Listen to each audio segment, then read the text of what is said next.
right, and we are live. What's up, fam? It's your boy MJ Jackson. It is April. Let me take a look. April the 10th, 10:44 p.m. Coming to you live from Texas. Been a minute. I haven't talked to you good people in a minute. Um, Man, what's been up? I'm so sorry that it's been so long since I've got the chance to chat with you good people. But hey, your boy's back on the scene and we're gonna get into some good stuff tonight. Hopefully, I don't knock over nothing on my desk. I got all these books, but I wanted to take the opportunity to get with you, good people, and we was gonna first and foremost we're gonna catch up just a little bit. But after we catch up on some current events, some things that are coming our way, we're gonna catch up, and I'm gonna introduce you guys to some books, if you know what I mean. Um, So what's been up? What's been up with me? Well, as you know, I'm in the process of working on a master's degree. Also in the process of helping some good friends with their ministry in preparation for some upcoming events. You know, some research things like that. So God has been opening up doors.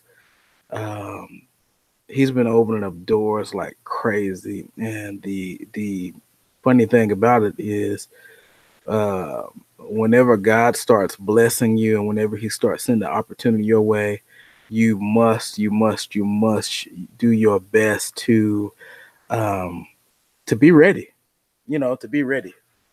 to be ready. um so last time I think I talked to you guys, I was on um, Vocab Malone's show with my man G Con, and we was breaking down some information on, I forgot that brother name, but he was a good character. But we was breaking down Keston, brother Keston. Um, we was breaking down some information on Keston and all that good stuff, and you know. Uh, some things like that never stop. So Keston, I think I saw that he was putting out more information and things like that. But uh, we'll deal with them when we can get around to them. But anywho,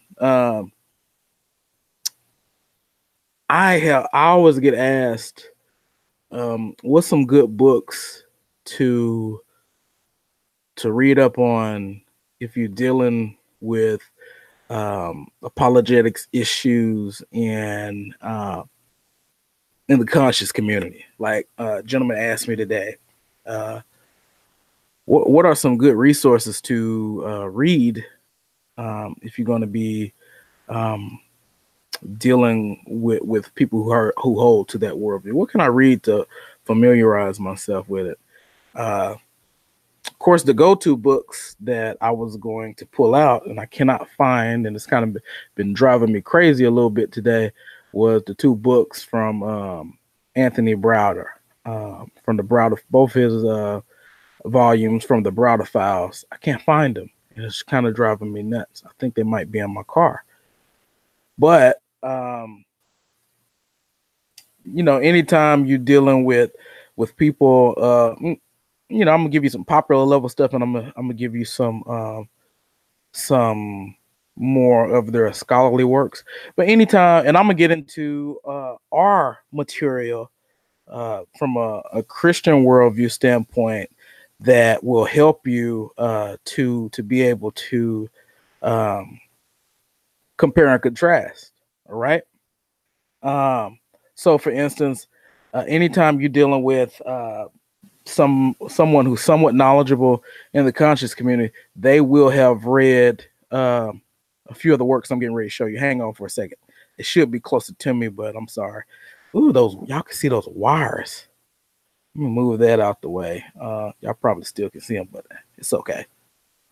Got a little vintage sound system over there, and yeah. Sorry. Hang on.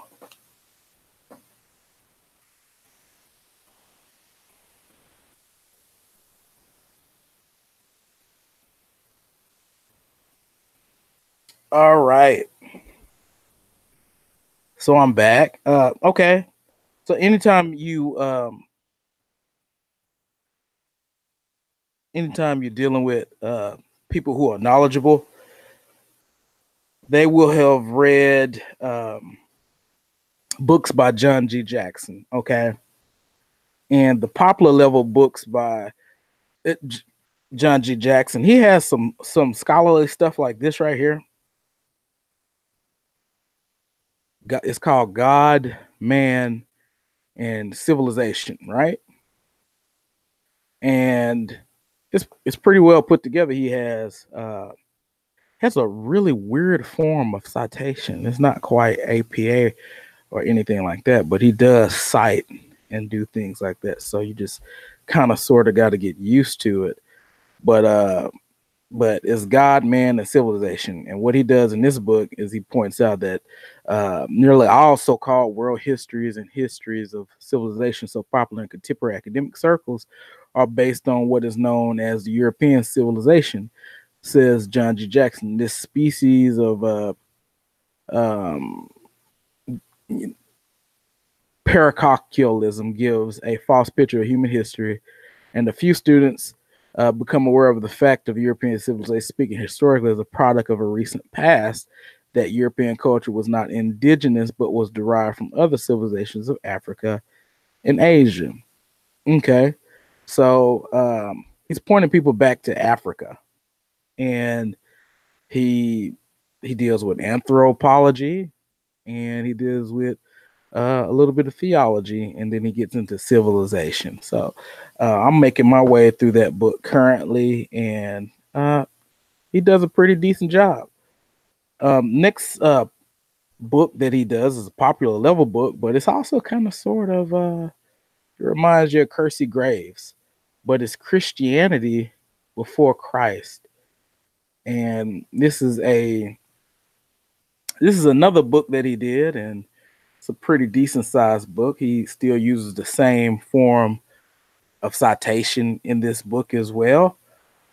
And, and basically what he says in this book is nothing is new or original in Christianity.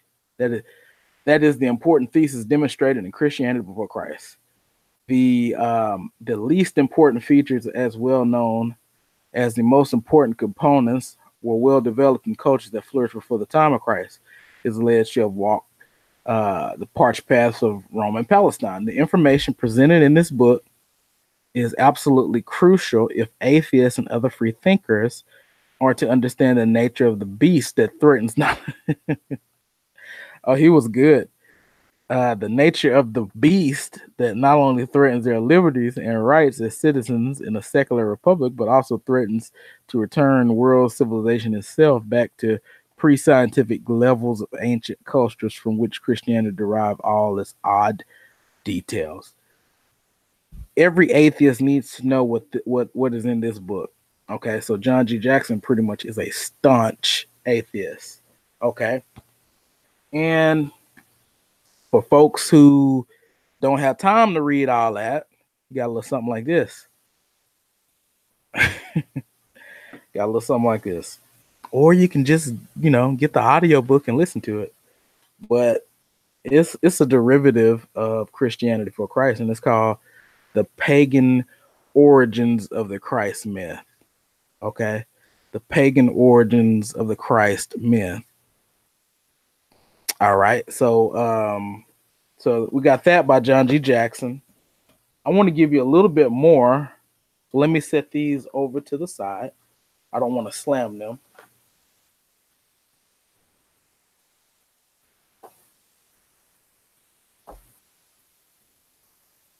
All right. So we got a few other good ones.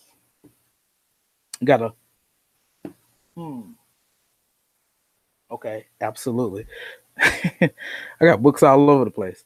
But we got a few other good ones if you're just trying to familiarize yourself with some of the stuff that they teach. So we got some of Dr. Ben's books. So you got The Need for a Black Bible, and I'm starting out of order, but let's go in order. Okay. We have the African, and it's in a 3-volume series. We have the African origins of the major Western religion. The African origins of the major Western religions. The Black Man's Religion, Volume 1. Okay.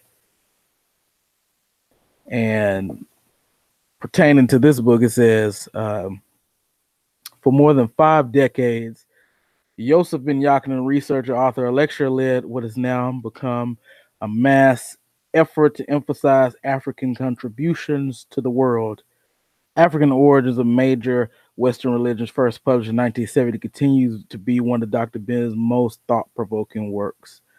This crucial examination of histories, beliefs, and myths, which are the foundation of Judaism, Christianity, and Islam, remains instructive and fresh. By highlighting the African influence and the roots of these religions, Dr.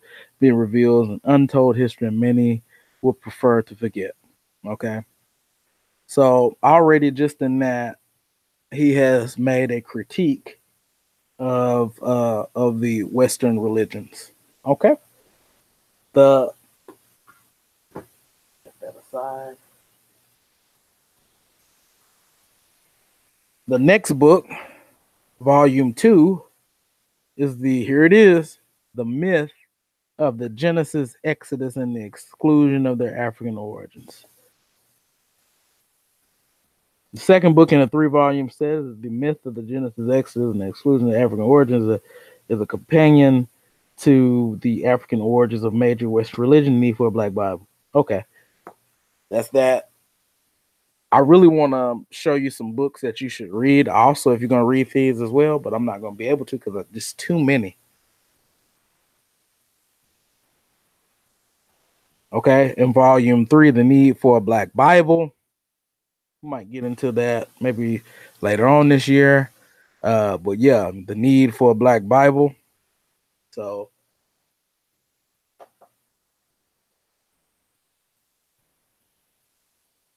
and let's take a look here. Okay, so we got that. Now, some more scholarly work would be this book right here.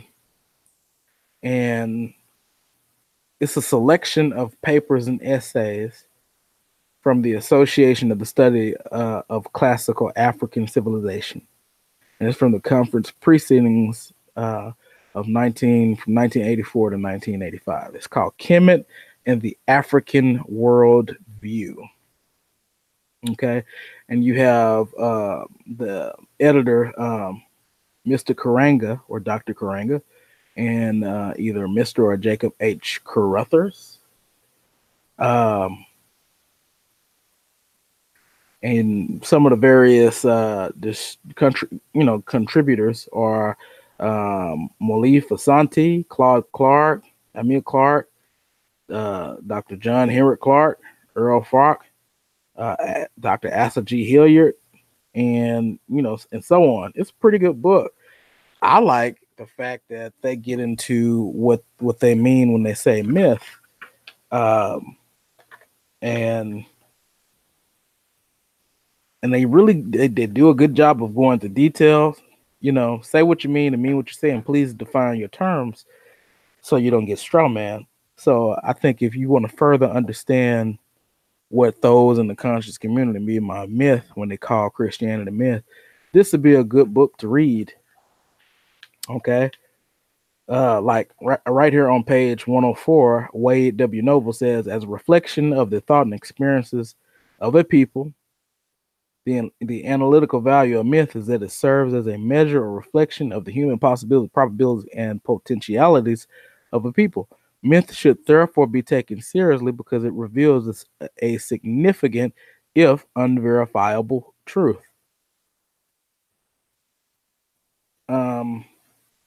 Okay. Unverifiable truth. All right. Okay.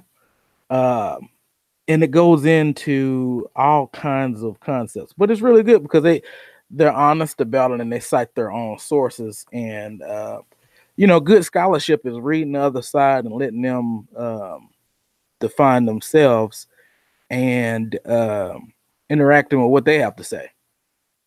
Okay. So we got that.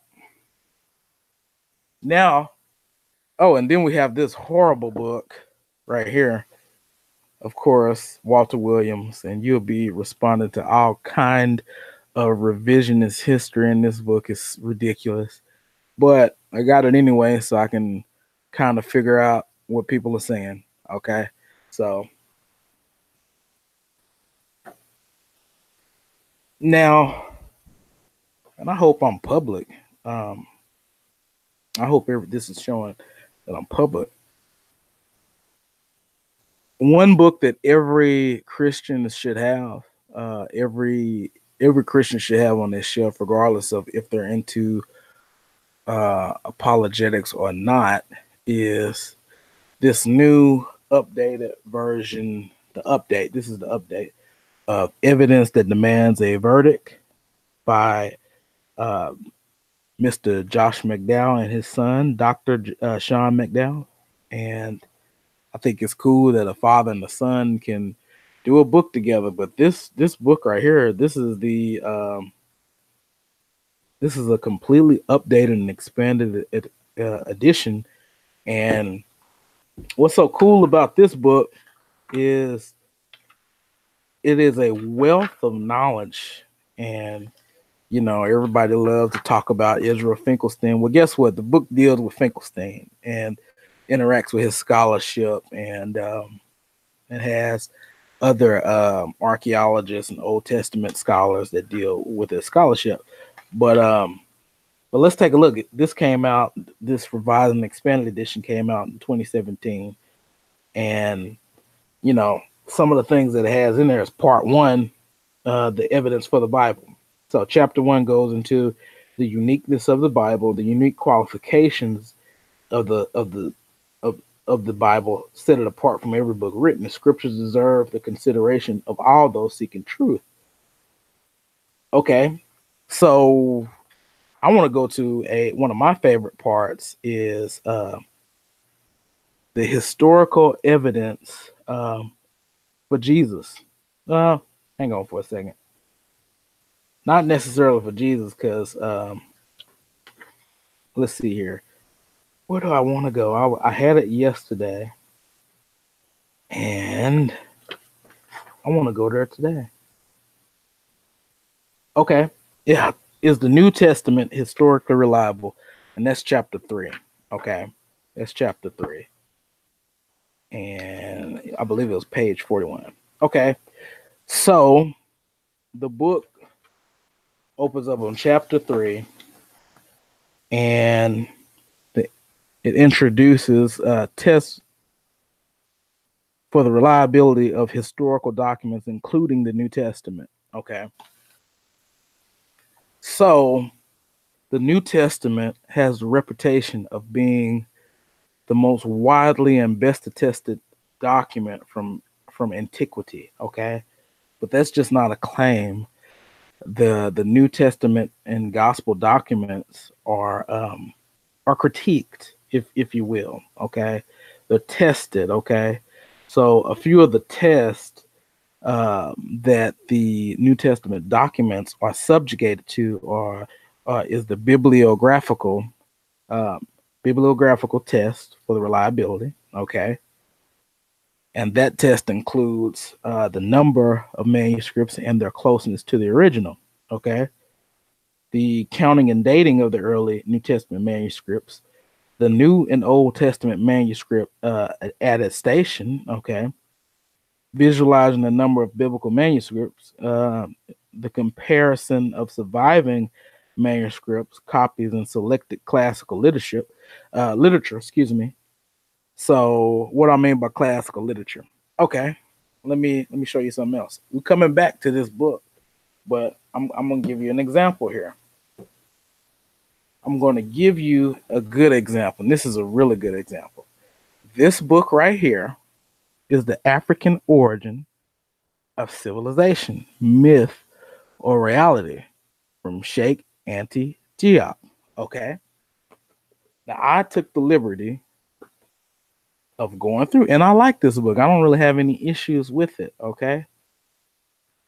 I took the liberty of going through it, and I believe I'm in chapter 1. What were the Egyptians? Okay, so we want to talk about the Egyptians. Okay, so we're in chapter 1, and Dr. Diop appeals to Herodotus. Okay, in chapter 1, page 2, it says, what's up, bro, Earl? I see you, Doc. It says, what was the value of these statements coming from eyewitnesses? Okay, they could hardly be false. It says Herodotus may be mistaken when he purports the customs of the people, when he reasons more or less cleverly to explain the phenomenon incomprehensible in his day, but one must grant that he was at least capable of recognizing the skin color of the inhabitants of the countries that he visited. Besides, Herodotus was not a credulous historian who recorded everything without checking. Okay. So he's appealing to Herodotus. Okay. Herodotus was a historian. He was a classical writer. Okay, let's take a look though. Okay. I'm going to go into this book right here. And the beautiful thing about this book is, I believe, and this is also by Josh McDowell. I believe Josh McDowell has a layout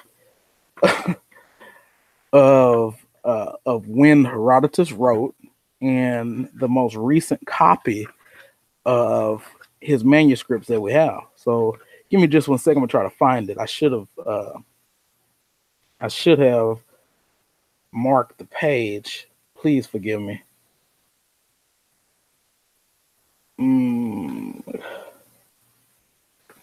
Where we at?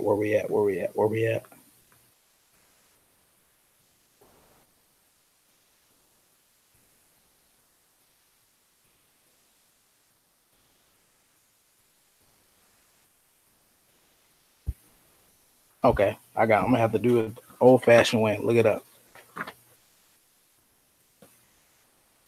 Give me just 1 second.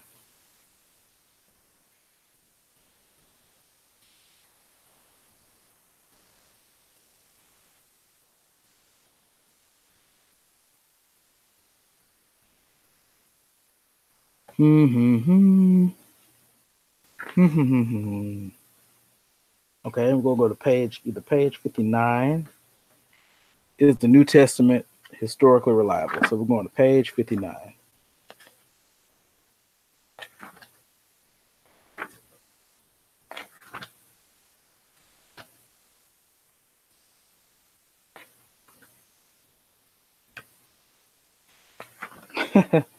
Going to page 59, and all right, here it is. All right, got to get this book, Earl. So we're on page 59, and I just told you who appeals to Herodotus, right? Dr. Sheikh Diop. Okay, on page 59, and F.F. Bruce writes that there is no body of ancient literature in the world which enjoys such a wealth of good textual attestation of the New Testament. Okay, and that's from F.F. Bruce. Compare it with nearly 5,700 Greek manuscripts of the New Testament. Okay, so what can we compare it to? Well, one thing that we can compare it to is Herodotus, his history book. Okay, he was a historian, and the date that his book was written was from 480 BC to 425. That's the supposed date that he is supposed to have written. And the earliest copy of his work that we have is 900 AD. You do the math. Okay? You do the math. Now, the New Testament is said to have been written from AD 50 through AD 100. And the earliest copies that we have, which one is a fragment, is AD 114, some books, AD 200, most of the New Testament, AD 250, complete New Testament, AD 325. And I should note that that there has been some portions of Mark that have found that date to the 1st century as well. So Herodotus, he wrote from 480 BC to 425 BC, and the earliest copy of his writing we have is AD 900. Okay, yet nobody argues. Nobody says that, hey, that's not true. We don't have the originals of his writings or anything like that. But when it comes to the New Testament, because people hold it as important for religious reasons and supernatural reasons, reports of the supernatural, you want to say that it's not historical. What it reports is myth and all those things and stuff like that. Okay. So that is part of the bibliographical test. The next test that this book right here talks about, and this is the book I'm talking about right here, Earl. Earl, I showed a whole lot of other books earlier, if you want to rewind it back, but I showed them earlier. And the next test, okay, the next test that it speaks of is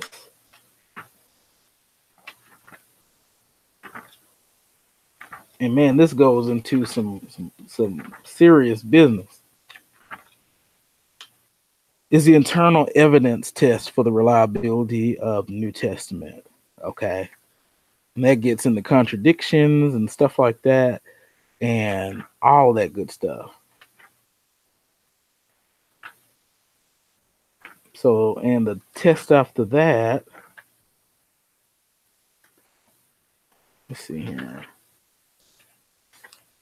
The test after that is the external evidence test for the reliability of the New Testament. Okay. So this is a book that's a must-have. Before you get any other book, you need to get this book because the range of subjects that you're going to be dealing with is numerous, and you got to have this book. Okay. And this is another book that you got to have written by Josh McDowell. Maybe you could just put this in your pocket if you don't want to haul. I keep that book right there that I just showed you in my backpack. It's in my backpack at work because, when somebody roll up on me and they get the, running their mouth, I just pull it out and let's say, okay, let's take a look. So this is the next book. It's easier to carry along. Got a lot of the same information. It's written by Josh McDowell. Please look into this one as well. Okay. Before I go any further, I want to talk about this book right here. I think I've been on for a minute. But this book right here was written by Dr. Ronald Nash. And I love Dr. Nash. And I'm going to show you maybe two more of his books before we shut it down.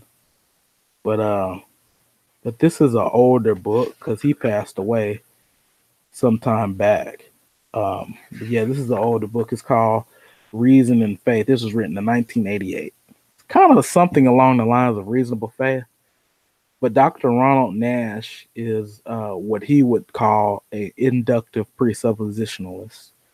So he's a guy who uses the classical arguments in a inductive fashion in a presuppositional manner as well. He gets into worldview thinking. He has a wonderful chapter on arguments for truth, on the problem of evil, things like that. One of my favorite books, and I'm rereading it maybe for the third or the fourth time. Okay. The next book is another book by Dr. Ronald Nash, The Gospels and the Greeks. I read through this book a couple of times. I'm going to read it through it again. And the premise of this book in question is trying to answer is, did early Christianity borrow essential beliefs and practices of pagan religions and philosophies?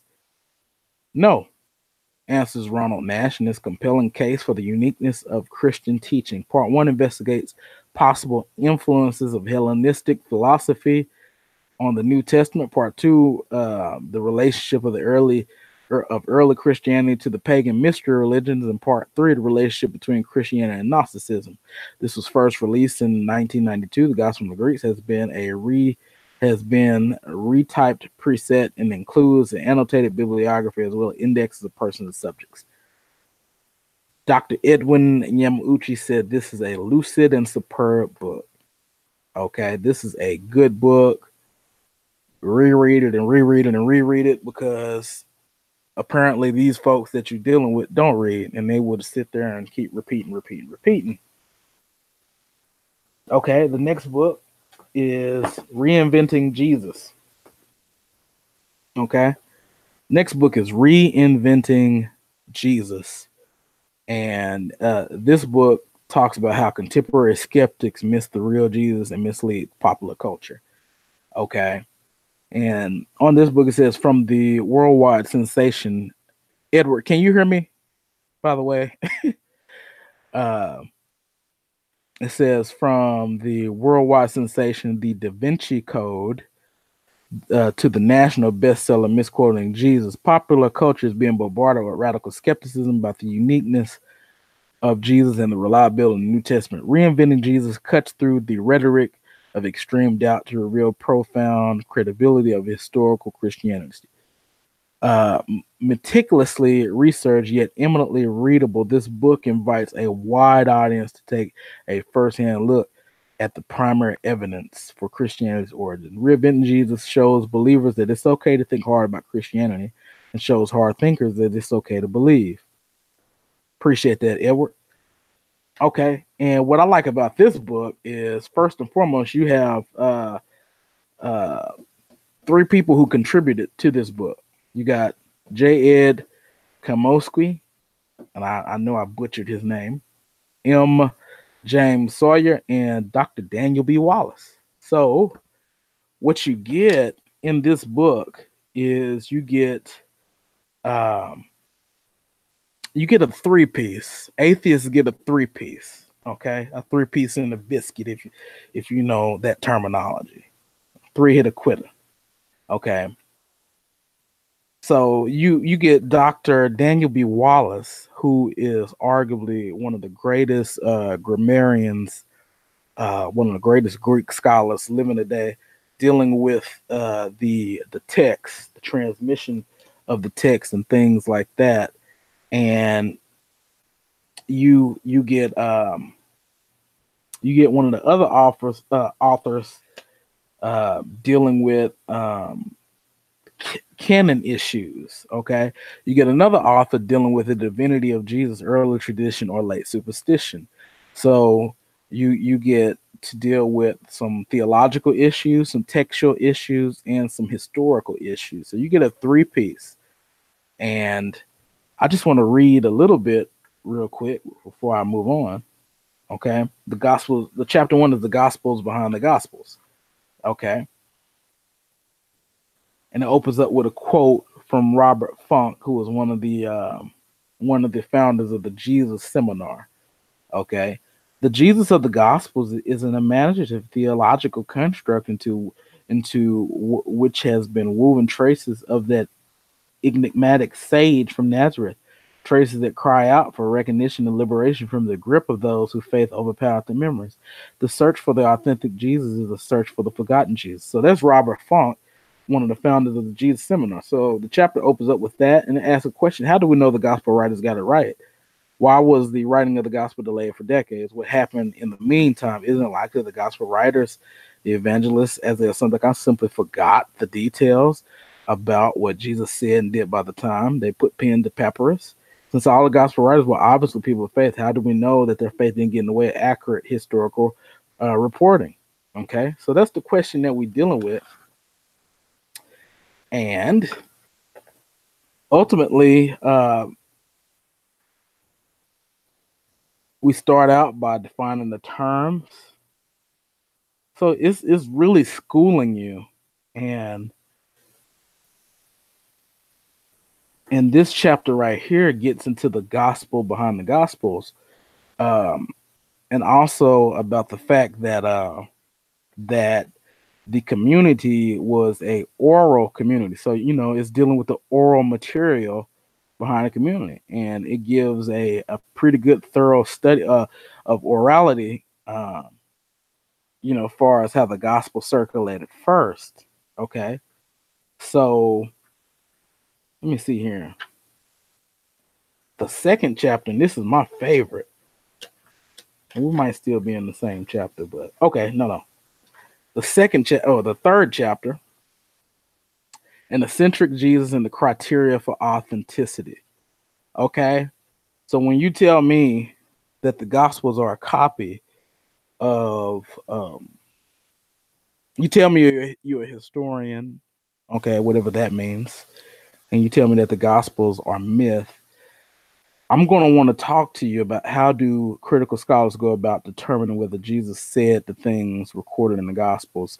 I want to talk to you about the test for historical reliability that we just talked about. I want to talk to you about all those things. I would expect you to have a little bit of knowledge about this, especially when we appeal to Herodotus and things like that.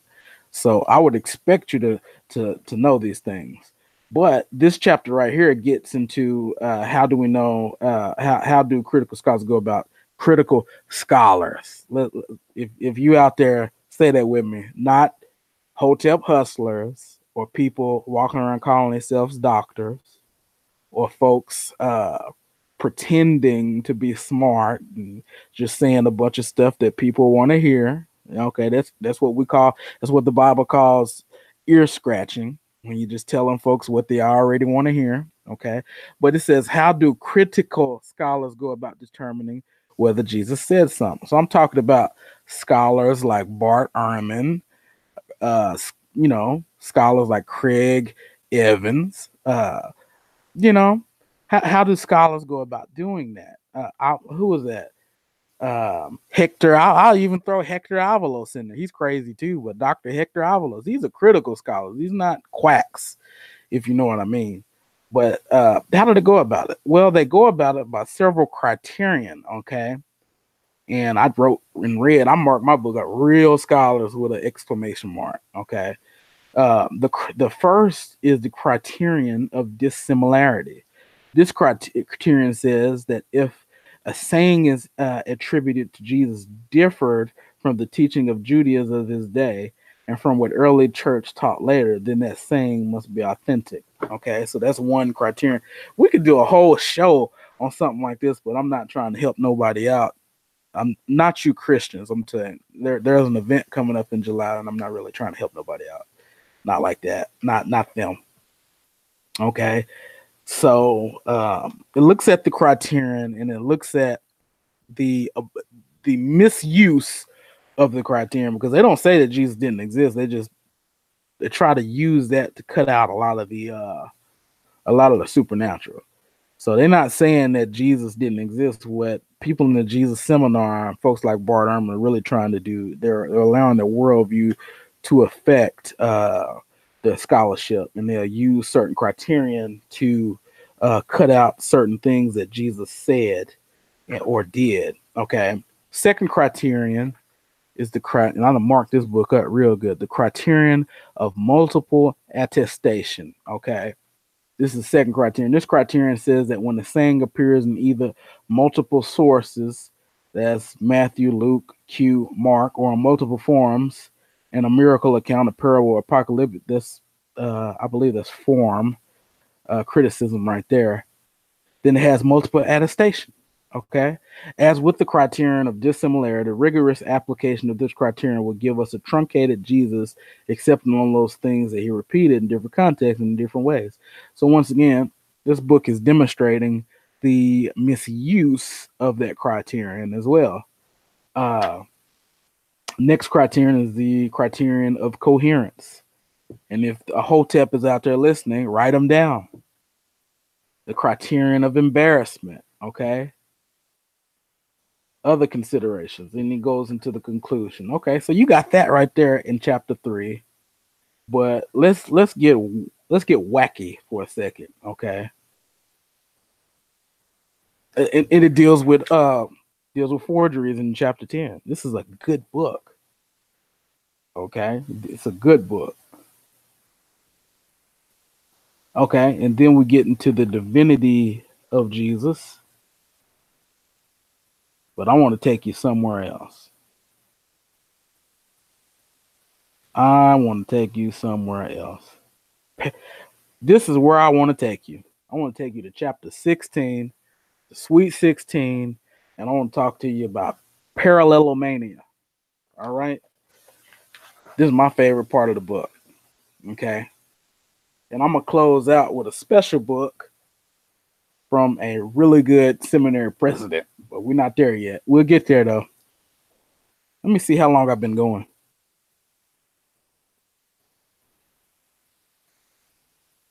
I've been going for 40 minutes.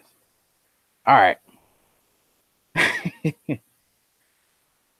Parallelomania. And it opens up with a quote from some of our favorite Hotep priests, okay? Not them, but it's a scholarly material that they deem scholarly. Timothy Freak and Peter Gandy, okay? Why should we consider the stories of Osiris, Dionysius, Adonis, Adonis, Mithras, and other pagan mystery fables as fable, yet come across essentially the same story told in a Jewish context and believe it to be the biography of a carpenter from Bethlehem? Okay? Since Jesus was a pagan god and Christianity was a heretical product of paganism. Okay? Dan Brown of Da Vinci Code. Nothing in Christianity is original. Okay? Here's Timothy Freak and Peter Gandy. The traditional history of Christianity cannot convincingly explain why Jesus' story is so similar to myths. Okay? Says the title of this chapter is Parallelomania is drawn from Samuel Sandemel's influential article in the Journal of Biblical Literature. The article dealt with scholars' desires to find parallels where none exist. So we have some scholars who were looking to find things that don't exist. Okay. We borrow it for this chapter since it speaks of the same ongoing situation in comparative studies. Okay. What makes Christianity unique among the world religions that is grounded in history? More specifically, the Christian faith rests on the person of Jesus Christ as a real historic man. The notion that God became man in space-time history, that he lived among us, that he died on the Roman cross, and that he rose from the dead is the core of the Christian proclamation. Okay, so this book right here gets into the parallelomania. I mean,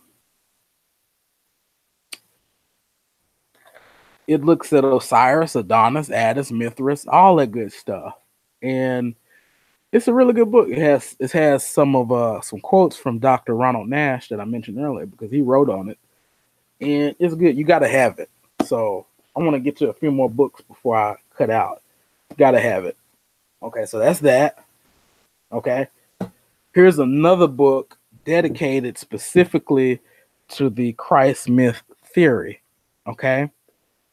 And it's called Shattering the Christ Myth from Dr. James Patrick Holden, and a good website also for some of his material is going to be tectonics.com or .org, one of the two. Tectonics.org. He deals with a whole bunch of stuff. And let me see here. I just want to give y'all a little taste of this.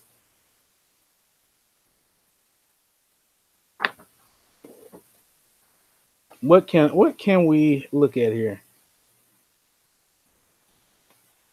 Pagan Christ, Persian front, Mithra and Zoroaster. Do I want to look at them? Do I want to look at the Pagan Christ, Eastern front, Buddha and Krishna?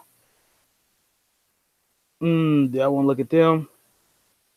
Oh, the Pagan Christ, Egyptian front, Horus and Osiris. Let's take a look at them.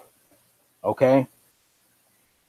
And he says, when it comes to claims regarding Horus, there is little that can be said or documented for a search of literature. In most cases, simply produces no result. Okay, says he was. People say that he was born of the Virgin Isis Mary on December the 25th in a cave in a manger, with his birth being announced by a star in the east and attended by three wise men. Three wise men. Okay, they love to throw that in your face. Three wise men. Okay. And here's what James Patrick Holden writes. And you'll see the assertion in bold and the responses in regular font. Okay. None of this can be confirmed. Okay. And one of the people who make this assertion quote is Fraser. Okay. Fraser has Horus born in the swamps and knows nothing about a star or a wise man of any number. Horus was not born of a virgin. Egyptian depiction shows his mother Isis in the form of a falcon hovering over an erect phallus over his deceased father Osiris. So she's hovering over a penis. I know that's graphic. Okay, I know that that's just raw with it, but she was hovering over a penis. Do we need to really use our imagination about that? Come on now. And tell me I'm lying. Please do. Tell me he lying. Refute him. We have already noted that December 25th date is of no relevance, but the one reference I have found to date the birth of Horus has him born on the 31st day of the Egyptian month of Kawak, which ended in what we call November. Hello. Perhaps appearing more serious is the actual appeal made by the mythicists to a significant carving found on the Egyptian temple at Luxor, allegedly depicting the Annunciation, the Immaculate Conception birth, and the adoration of Horus, with Thoth announcing to the Virgin Isis that she will conceive Horus, with Kemp, the Holy Ghost, impregnating the Virgin, complete with three wise men. Most of these parallels are far from meaningful. Annunciation, here it is. Annunciation was an act performed for all ancient births. It was their version of sending out birth announcement or placing balloons. It was like having a baby shower. Okay? It was like having a baby shower. Okay? The conception is far from immaculate or virginal, unless one redefines virginal and sex in a clandestine fashion. Here it also seems that there was confusion between the conception of Mary, which is immaculate, with that of Jesus. The description of Kemp as the Holy Ghost is simply an illicit importation of Christian terminology. Wow. And this book has them all. It has all your world 16 crucified saviors up in it. And we can go through them one by one. So, you often will be in these group chats and they'll say, hey, the very fact that there's another religion disproves Christianity. I'm like, line it up. Let's take a look at it. That sounds just lazy to me. Let's take a look and see what they got. And see what they got to say. Okay. The next book is Trusting the New Testament by the same writer. We're not going to go through that, but please get it. And I got 3 more books that I just want to show you. Okay. If you're going to be dealing in any type of urban apologetics, you have to have this book. And this has to be the first book that you read because it's a primer for urban apologetics. Just, Dr. Cara Ellis is an excellent scholar, very intelligent man, wonderful theologian, and this is a masterful book that's quite relevant today. It says, to move forward, argues Cara Ellis, African Americans will have to know who they are and where they have been. In this updated and expanded version of Beyond Liberation, Ellis traces the maturing of Black consciousness from slavery days to the present, noting especially the contributions of Martin Luther King Jr. and Malcolm X running through African American history are the traces of a theological soul dynamic and an authentic manifestation of Christianity and Black culture. In this dynamic, faith, says Ellis, African Americans will find true freedom in God's grace. You got to have that book. Okay, the last two books is this one, Ed. This one right here is the Bible amongst the myths. Okay, a lot of times you'll hear people say that Christianity is myth, blah blah blah. But if you're gonna say that, you need to demonstrate it. Okay, you have to demonstrate it, and you have to demonstrate that the worldview that supports the myth, the theology, the anthropology, the ethics, the metaphysics, the theology, anthropology, ethics, metaphysics, and the epistemology is the same. You need to be able to demonstrate that it's the same, at least on a philosophical level. Okay. And this book right here gives a systematic, it gives a systematic treatment of the myths. First and foremost, dealing with the definition of myths, dealing with the view of reality. For instance, it says on page 59, in the myths, conflict is the source of life. There is a never-ending conflict between the forces of construction and the forces of chaos. Sound like Isfet and Mayat, right? Okay. The cosmos itself is a result of such a primal conflict between chaotic matter and the gods whom she has spawned. In the Mesopotamian version of the story, chaos recognizes that rapidly reproducing gods are not going to leave her alone, and so she sets out to kill them. In self-defense, they destroy her and use her body as raw material to make the present cosmos. Right. Okay. Let's take another thing here. The obsession with fertility and potency. Finally, the myths, being the result of reasoning from the given to the divine, are obsessed with fertility and potency. This is on page 55. This is hardly surprising when we consider the sensuality of sexuality and sexual behaviors to human life. Beyond that, sex is one of all the physical desires that seems to be most related to the psyche, and is thus most absorbing. It follows in that the sex and sexuality, along with fertility and potency, should be integral to ultimate reality. This perception expresses itself in a number of different ways. Of these is the prominence of worship of the bull and the other sexually potent animals. Another is the cult of the mother goddess, as represented by figurines and drawings, which the physical sexual features of the goddess are exaggerated, sometimes grossly. You got ritual prostitution and all that good stuff. So, yes, we should see this in Christianity, since it's myth. We really should see these same things. Okay, let's talk about this: the actualization of a timeless reality.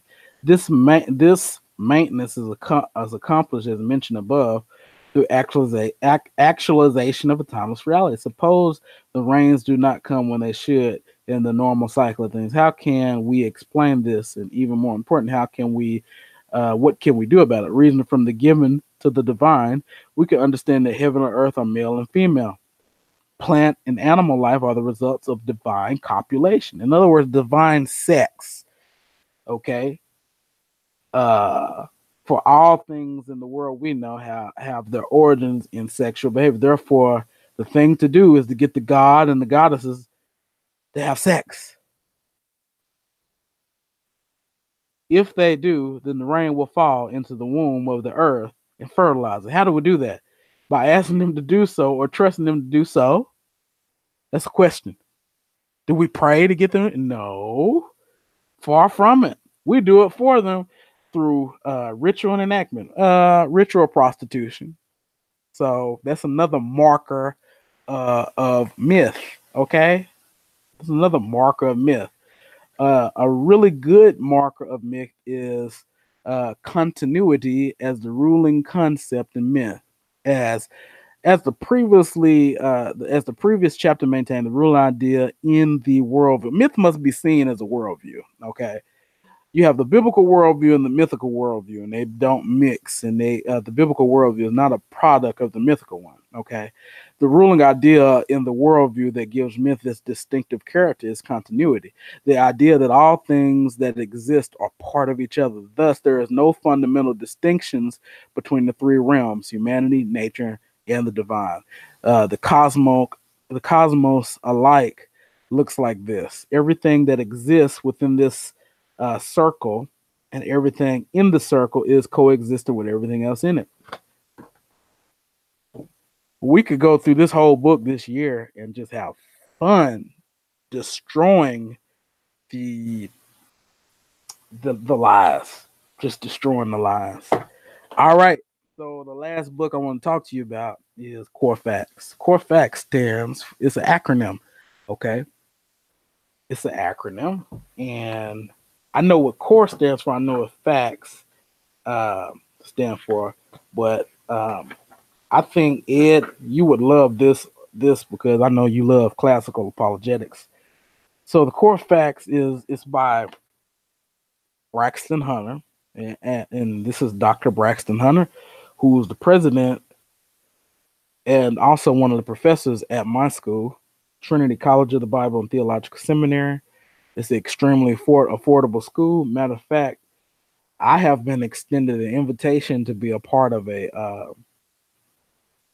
family or a community of podcasts and radio shows called the Trinity Commission, and I gladly accepted it. So that is a organization which is a part of my school, and I'm extremely thankful for the opportunity to be able to contribute. But Dr. Braxton Hunter, he recently debated and pretty much took care of business against Matt Dillahunty, and it was beautiful to watch. And I go back and watch it about 3 or 4 times. Helped me sleep well at night. He handled his business against Matt Dillahunty, and I've been waiting for somebody to handle their business. I think that that if he didn't do it, Edward, I think you was gonna get him. I know you went after Aaron Ra, so that was pretty funny. But core facts, okay. Obviously, the C in core facts stands for causality. So what this acronym stands for is the arguments that you can use and also teach to other people for the Christian faith. Okay, the universe has a cause, that's the C. The universe has order, that's the O. People can have immediate experience of God, that's the the universe has rules, that's for ethics and the moral argument. People can have an immediate experience of God, that's the E in core. The crucifixion of Jesus was fatal. He deals with the fact that Jesus was a historical person and he really did die. Jesus appeared to others after his death. He deals with the appearances. He deals with the C, which is the fact that the disciples were committed to death. They really believed what they had experienced and saw and felt and test. You know, they really believed it. They were not lying. The testimony of man is that Jesus was raised and Jesus offers salvation. Okay, this is a good book, and he also has little sections in the book called Core Moments, where you can take time to reflect and think and ask questions, and then at the end of each section, he lays it out for your lay audience who might not be as technically sound.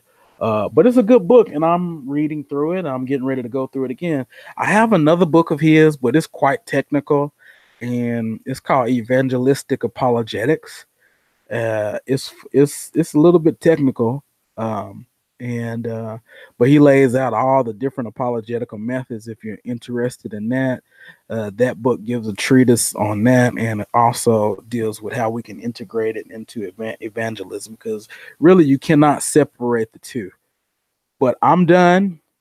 That was a lot of books. I have many more. If I do a show on books again, I want to get into some Old Testament material. I want to get into some of my books on archaeology and show you some of those things. But hey, I appreciate whoever's been watching. Thank you for joining me, and this is another one in the books. We'll get back with you a little bit later. All right, peace.